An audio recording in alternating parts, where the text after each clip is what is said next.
இப்ப நீங்க சொல்ல மாதிரி கார்பரேட்டுக்கு ஒரு மாதிரியும் நம்ம ஊரை சார்ந்த வியாபாரிகளுக்கும் ஒரு மாதிரி நடத்துறாங்கன்றப்போ இப்ப நீங்க அந்த இடத்துல இருந்திருப்பீங்க. அங்க இருக்க சுத்துவட்டாரத்தை பார்க்கும்போது கார்பரேட் கல்குவாரிகளை அந்த அரசுன்றதை தாண்டி அந்த காவல்துறையா இருக்கட்டும், அந்த ஊர் ஆட்களா இருக்கட்டும், பெரிய பெரிய தலைகளா இருக்கட்டும் எப்படி வழி நடத்துறாங்க?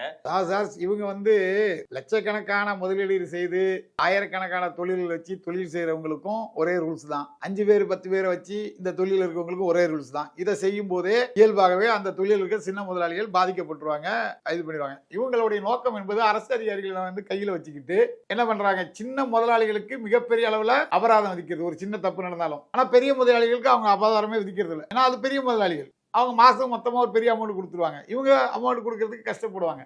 அப்ப இவங்ககிட்ட பெரிய அமௌண்ட்டை கேட்டு முடிச்சிட்டீங்கன்னா இந்த கல்குவாரியா அந்த பெரிய கம்பெனிக்கு இவங்களே தரகர்களாக இருந்து பேசி முடிச்சு, இப்போ ஏற்கனவே நம்ம சின்ன சின்ன கம்பெனிகள் அழிஞ்சில்ல, கூல்ட்ரிங்க்ஸ் கடைகள், அந்த மாதிரியான ஒரு நிகழ்வுகளை உருவாக்குறதுக்கு தான் இந்த மாதிரி வேலைகளை இவர்கள் செய்கிறார்கள்.